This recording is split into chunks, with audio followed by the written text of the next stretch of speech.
Right, ladies and gents, the side pockets, as I say, I always have them so my fingers can touch the bottom of the pocket without me bending from side to side. How I form the pouch, I want it 2 inches wide and 2 inches along the bottom and 2 inches wide again and 7 inches long. I want a nice fold over so it gives the top, it makes the top quite rigid, and again that's how I mark it out. Hopefully that can be seen. Again, I will sew down that line and that line. You match them two up.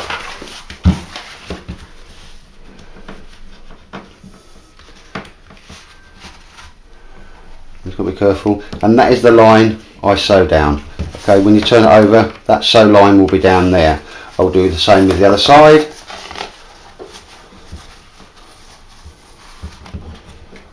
And that will be the line that I sew down. And again, that will be the line that I sew down. So once you started off with that, then you see that line there, I use it as a marker to turn it over and give it quite a wide, make sure I'm in shot, quite a wide top, because that will reinforce the top as well. So once I've actually finished, to turn the corners up, as you know, I did that, as I just showed you, turn it inside out, just quickly, don't worry about the markings on it because they're never going to be seen. I sewed up that line and just hemmed it all around the edges, give it a nice wide, so I just want to make sure I'm in shot again, nice wide top there, give it some rigidity as you'll see there, and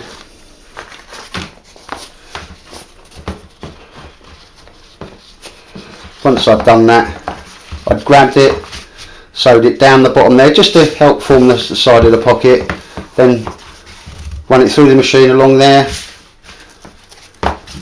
and then down that side, and as you can see, two nice big bits of military grade Velcro on there. Obviously corresponding flap will come over, make the flap in a minute, but literally ladies and gents, that's how I formed the side pocket and made the side pocket. Almost stands up on its own when you do it like that.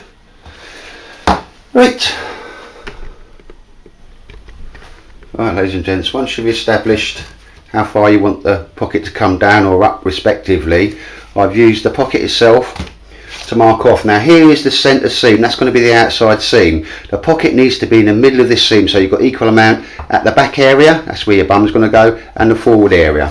So the easiest thing I find is to, again, it's nice and solid, I've literally done that, and draw around it. Make sure that this pocket, there's an inner pocket here that I'm going to keep on this pair of trousers, is out the way. Okay, once you do that. Now, just a little bit of experience has taught me no reason why I'm at this stage why I can't have a pocket within a pocket. Just bear with me a second. I've done it in black just so it stands out a little bit more on the camera. I've sewn that over, and I will sew down there, along the bottom and up the top. But as I do the second side, I'm just going to pull it in a little bit so it lifts it proud of the surface. Okay, this is not going to be a tight pocket, so that will be on there. That's for your fire steels, anything you want to keep in there, your pocket with inside a pocket. Okay, no reason why you shouldn't do it. It's a good little idea. Stops things jingling about or getting lost, or you can put your hand in either the big pocket or the little pocket depending on where you put your item. So in all actual fact, once that's sewn up, ladies and gentlemen, and that's sewn onto there, which you'll see later on, it's quite an advantage to having a pocket with inside a pocket. But as I say, I'll sew it down there. Again, I'm going to make sure it's within the boundaries of my pouch. But as I sew up this line, I'm just going to bring it in ever so gentle, maybe about 1/4 of an inch, so I get a little, so you know, you see your fingers can go in, that's sewn there. That's what I'm now going to be going and doing.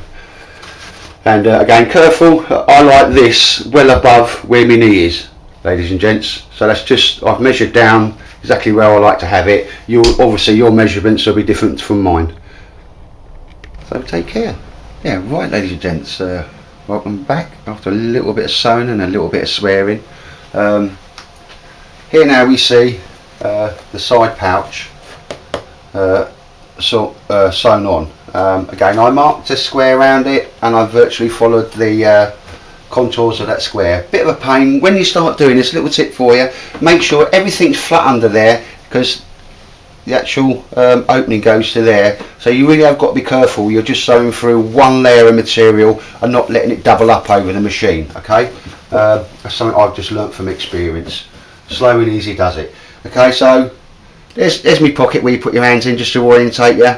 That is, my hand comes to the bottom of that pouch, and there's my kneecap or my knee protection, and I'll just try and show you inside now. I'm going to make sure in fact I'm going to come in close for that. Right, ladies and gents, as I said, there's the back of the trousers, there's the pouch, plenty of space in there. And what I did do, just because I can, and I like to have things separately, fire steels and bits and bobs going in there, you'll see there's the black bit of material. Just make sure I'm getting it on there.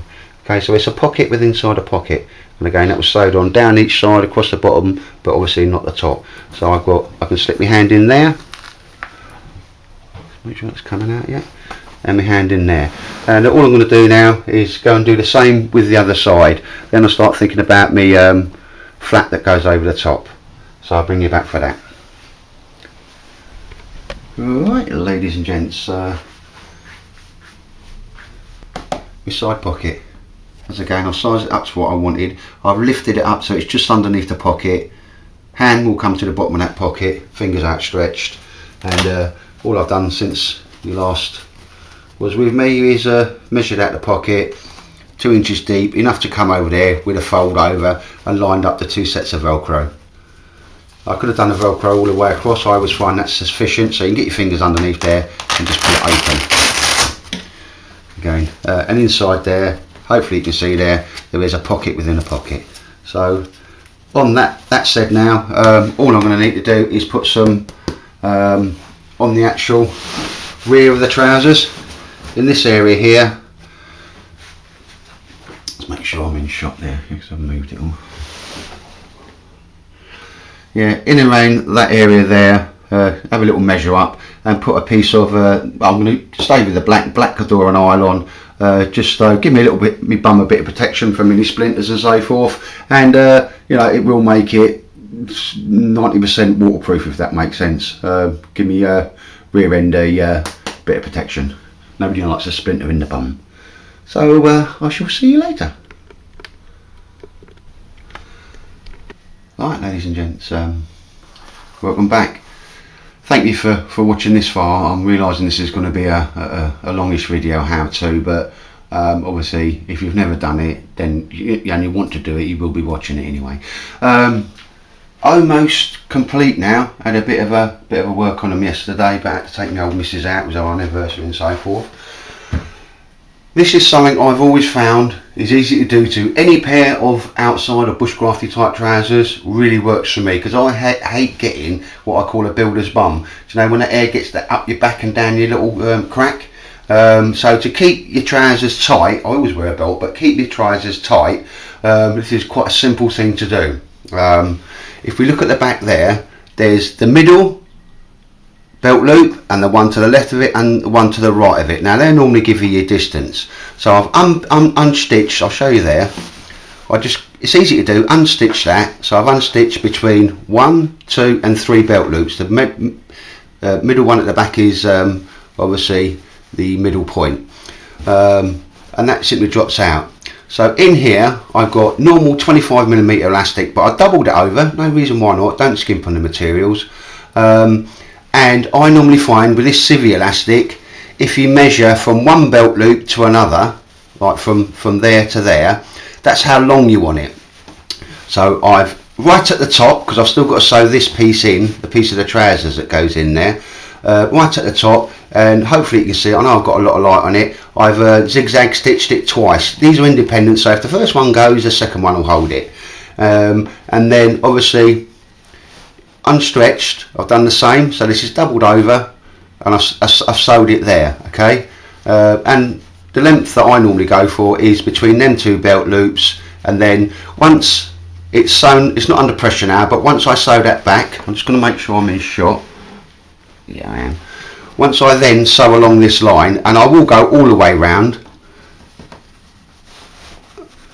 that happens, okay. So you automatically putting the tension on it now, and you'll get that effect. That will always keep your trousers tight and stop the old wind coming up the old Khyber pass. And obviously if you're out there for a long time in this sort of situation, you are going to lose weight, and that's not a bad way of just modifying the trousers. It just takes minutes to do. So I'm going to sew that up again, and I'm going to bring you back out now just to show you a few things I've done on the trousers before I finally sew them up, and this extremely long video will end, I promise. Stay with me, troops. Right, couldn't do any filming yesterday because it had got a bit dark.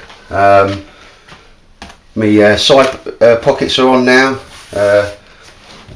my waterproof bottoms, my knee pads, and what I've decided to do on this pair of trousers, because I found it on the other, I was getting a lot of wear and tear here, and I want some protection. You know, when you're sat down, you may be sort of you know, sharpening a knife, polishing a knife, or doing some cutting and so forth. So all I've done here is measured it out, and this is like 500 Cordura nylon, so it's not as tough as that. It's sort of lightweight, it's not going to bother me too much. I've just sewed from the bottom of my knee all the way up. It's sort of 7 inches by, you know, however long you want to take it up, and I thought there was just about right. So that will just give me, my thigh, that's some protection.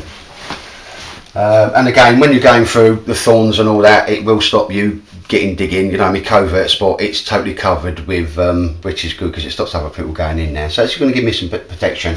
Bearing in mind though, this side isn't exactly the same as that side because you've got the zip. So I just quartered it down, and fairly simple to do. I'm glad I did that now.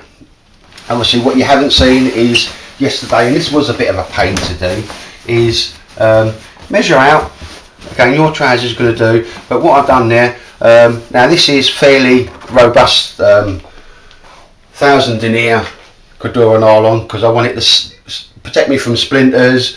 It will keep me bum dry, I ain't getting a wet bum, and obviously no reason why you can't do that. So that's just 2 triangular bits on. Now because your bum, the cloth sort of comes round, it's quite hard to actually get on there perfectly, and this one, I'll be perfectly honest, that one's okay, but that one's not perfect. There's a little bit of gather underneath which is there. It's not a problem, it's never going to show up.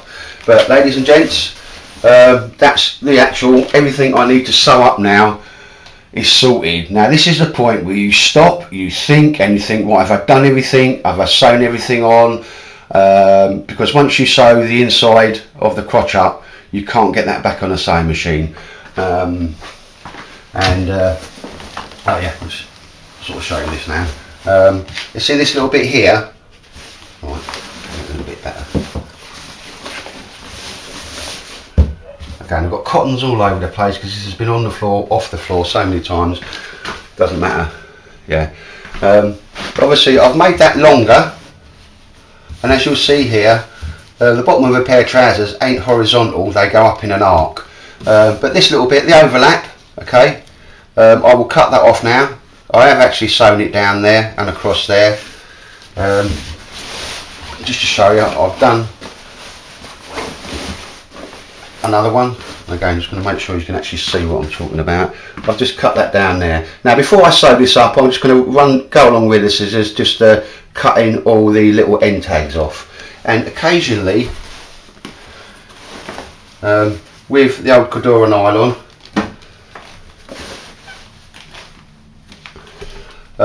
you'll get some little bit of fraying in it, okay? But all you need to do is quite simply run in the same way, should I say, that we seal up a piece of, you know, like 25mm webbing. That will just seal that off and stop that from spraying in it, from actually fraying anymore. So the next time you see the trousers, I've had a thought, I've had a little think about it. I'm going to start reconstructing the trousers now, so hopefully the next time you'll see me is wearing them on an overnighter. One thing I will say, this has been obviously a lot longer than the trousers. That is where the trousers that will fit me, okay, lengthwise. That's the original stitch line. So you don't cut this bit off, because once that's sewn up, I will then fold that over, and this, you're looking at the inside of the trousers now, and that will be hemmed inside there. So the inside of the trousers has got some protection from water. If you just did that, there's no point having it out there, because all the sort of wetness from the grass and so forth will just soak up the inside of the trousers. So don't be a skinflint, leave at least a couple of 3 inches, turn it over. It's all round your boots anyway, so you're never going to know it's there, and that's a job done on that. But don't try and do that beforehand sew it all up and then take it through the machine. It's easy enough to get a trouser leg on the machine once they are sewn up.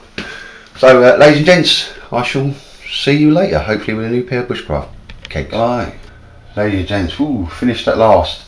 I don't mind the different cotton greens. You can see there's a stitch line there and a stitch line there. Really important to get your inside leg correctly and both the same. And I'll just turn these inside out so you can actually see what I mean. There's the actual cloth on the inside. I've got at least 2.5 inches that goes inside. That's quite a good thing to do because it stops any water that gets inside from soaking and up your trousers. So that's obviously me thorn protection and keeps the bottom of my trousers dry. My knee pad, which you see me do. Make sure I've got it in there. Me pocket. As I say, I put a front patch on, and obviously I've sewn up the insides of the hem, turning them inside out and doing it that way. I'm sure you're going to work out how to do that. And again, what I always do on these trousers, and I do with a lot of my trousers and that, I'm not too worried about the fancy cotton, but reinforce the crotch bit because that always seems to go on my trousers, probably because I've got a big set of nails, but never mind. Obviously the back bits, and what I really want to show you, because this is quite a simple thing to do to improve any pair of trousers really. Remember when I unstitched the belt loop thing? As we'll see in there now, I've sewn it up. That's all that does. That's the inside. I've got bits of cotton all over the place. Literally a little expandable waistline there, and I swear by that. Well worth doing. You can actually just do that to a pair of trousers even if you didn't want to do the other modifications. Right, ladies and gents, so that's it. Again, sorry, probably not a first project for sewing, but loads of people have asked me about these. They do take a while to do. It's not the expense, it's the time as always. Certainly haven't got time, you know, to make these for other people. So if either you can use the machine or somebody else that can use the machine, I hope this has given you some ideas. And again, there's a lot of people have asked me how I do the kegs, and so here it is, ladies and gentlemen. And thank you very much for watching. I'm aware that because of the various stages this has to go through, it has taken a little while. So if you've watched this far, thank you very much. Really appreciate it, and hope you get something from watching the video. And if you do modify a pair of kegs or something, I'd love to see what you do and what your ideas and what how you go about it. So on that, ladies and gentlemen, take care and be safe. This is Tightwad out.